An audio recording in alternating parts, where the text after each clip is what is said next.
Doctor ইউনূসের পক্ষে বিএনপির বিরুদ্ধে বিরাট প্রজেক্ট নিয়ে মাঠে নামছে জামাত ইসলামের চরমোনাই। মুহূর্তে রাজনীতির হিসাব নিকাশ দৃশ্যপট একদম 360 ডিগ্রি বদলে যাচ্ছে, পাল্টে যাচ্ছে। বিএনপি হুমকি দেয় প্রফেসর ইউনূসকে, সংস্কার করতে দেওয়া হবে না, ডিসেম্বরের মধ্যে নির্বাচন দিয়ে চলে যেতে হবে, বিএনপি মাঠে নামলে নাকি 1 ঘন্টাও থাকতে পারবে না, পালাতে হবে, নানান কিছু।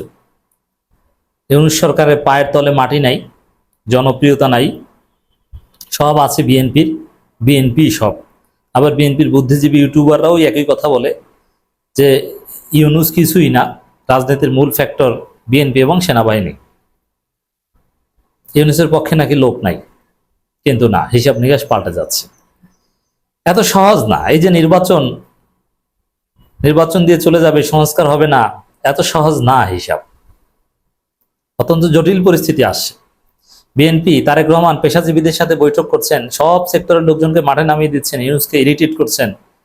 ভেবেছিল যে চারদিক থেকে তো ইউনূসকে চেপে ধরছি, দেশকে অস্থিতিশীল একটা পরিস্থিতি তৈরি করছি।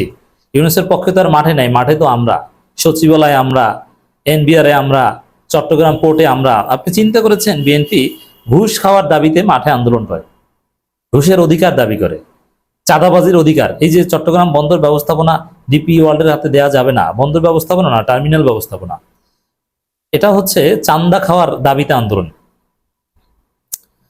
এই যে চিন্তা ভাবনা যে সব জায়গায় আমরা, ইউনূসের তো লোক নাই, এনসিপির কি আর লোক আছে, কিন্তু না, সিরিজ প্রজেক্ট বাজারে আসে, এটা বিএনপির পাল্টা শক্তি প্রদর্শন হিসেবেই আসছে এবং এটা ইউনূসের পক্ষে আসে। মূলত ইশরাক ইস্যুতে যখন বিএনপি ডক্টর ইউনূসের বিরুদ্ধে তীব্র আন্দোলন গড়ে তুলেছিল, ঢাকার একাংশ অচল করে দিয়েছিল, তখন ইলেকশন কমিশনের সামনে এনসিপি একটা বিক্ষোভ করে বিএনপিকে একটা বার্তা দিয়েছিল যে না, তোমরা মাঠে নামো, আমরাও পাল্টা মাঠে আছি ইউনূসের পক্ষে। এরপরে জামাত ইসলামী 21শে জুন বিশাল সমাবেশ করবে রাজধানীর সোহরাওয়ার্দী উদ্যানে।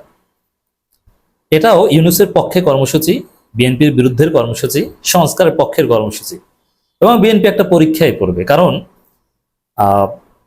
জামাত ইসলামের 21শে জুনের সমাবেশে সব দলকে আমন্ত্রণ জানানো হবে, সমমানা। আর সমমানা দল বলতে জামাত বিএনপিকে মনে করে।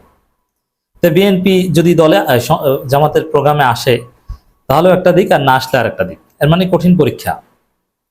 আবার এর মধ্যে চরমোনাই 28শে জুন, সম্ভবত শনিবার, if I don't make mistake, আপনার কারেক্ট করে দিবেন ইফ আই রং, বিশাল মহাসমাবেশ করতে যাচ্ছে ঢাকায়। চলো চলো ঢাকা চলো স্লোগান, শাইখে চরমোনাইয়ের গণজোয়ার হবে সেদিন, লোকে লোকারণ্য হবে ঢাকা শহর, চরমোনাই ঘোষণা দিয়েছে। এবং Charmonai can do that, Charmonai has capacity to do that. তাদের হয়তোবা ব্যাপকভাবে ভোট হয়নি, কিন্তু তারা কর্মীভিত্তিক বিশাল সংগঠন, সুশৃঙ্খল সংগঠন, তারা লোক হাজির করতে পারে। আর লোক হাজির করতে পারুক বা না করুক, এবার জনগণের পক্ষে, ইউনূসের পক্ষে, সংস্কারের পক্ষে।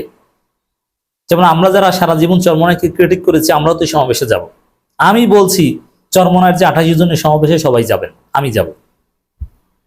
জামাত ইসলামের যে 21শে জুন সমাবেশে আমি যাব, আপনারা যাবেন, আমরা সবাই যাব, কারণ সংস্কার করতে হবে। ডক্টর ইউনূসের পক্ষে জনগণের অবস্থান দেখাতে হবে। 21শে জুন জামাতের সমাবেশ থেকে 28শে জুন চরমোনাই সমাবেশ থেকে পরপর back to back 2 weeks, 2 of days, এই সপ্তাহে জামাতের, পরের সপ্তাহে চরমোনাই। এভাবে সামনে সিরিজ কর্মসূচি ডক্টর ইউনূসের বিরুদ্ধে পক্ষে আসবে। এটা বিএনপিকে একটা বার্তা যে শক্তি শুধু তোমার একার নয়, ডক্টর ইউনূসের পক্ষেও আছে। তার সামনে আমি যেটা বলে আসছি যে নির্বাচন এত সহজ নয়, নির্বাচনের তারিখ, রোডম্যাপ, এগুলো হয়তো বা ঘোষণা হবে, কিন্তু নির্বাচন হবে না, কারণ বিএনপি সুষ্ঠু নির্বাচন হতে দিবে না, নির্বাচন স্থগিত হবে। তো এইসব পরিস্থিতিতে ডক্টর ইউনূসের পক্ষে যে রাজনৈতিক দল আছে, জনগণ আছে, সংস্কার ছাড়া যে নির্বাচন হতে দেওয়া হবে না, গায়ের জোরে বিএনপি সে আগের চান্দাবাজি এবং লুটপাটের রাজত্ব যে কায়েম করতে পারবে না, এজন্য তো ডক্টর ইউনূসের পক্ষে জনসমর্থন দেখানো দরকার। এটা জামাত এবং চরমোনাই পরিকল্পিতভাবে বিশাল প্রজেক্ট নিয়ে মাঠে নামছে। সামনে দেখবেন যে বিএনপি যেখানেই শক্তি প্রদর্শন করবে, শক্তি প্রদর্শন বলতে সমাবেশ করবে, তার বিপরীতে জামাত, চরমোনাই, এনসিপি তারাও করবে। এখন এনসিপির তার লোক নাই, কিন্তু জামাত, চরমোনাই তো আছে। জামাত চরমনায় তারাও সমাবেশ করবে, তারাও লোক নিয়ে মাঠে নামবে। তো দর্শক, সংস্কারের পক্ষে সুস্পষ্টভাবে ঘোষণা দিয়ে জামাতের টা কি জন্য এটা কিন্তু স্পষ্ট করা হয়নি, যদিও দাওয়াত দেওয়া হবে সবাইকে, সব দলকে, সমমানের সব দলকে, কিন্তু চরমনাইটা স্পষ্ট যে সংস্কারের পক্ষে সমাবেশ করছে তারা, সংস্কারের পক্ষে মাঠে নামছে চরমনাই। 28শে জুন বিশাল সমাবেশ ঢাকায়, সম্ভবত সরোয়ার্দী উদ্যানে, লোকে লোকারণ্য হবে। অতএব রাজনীতিতে বিএনপি সব দিক থেকে কোণঠাসা হবে, ডক্টর ইউনূসের পক্ষে গণজোয়ার হবে। রাজনীতিতে কি রোল প্লে করবে, মৌলিক ভূমিকা পালন করবে জামাত ইসলাম এবং চরমনাই, আগামীর বাংলাদেশ ইসলামপন্থীদের বাংলাদেশ।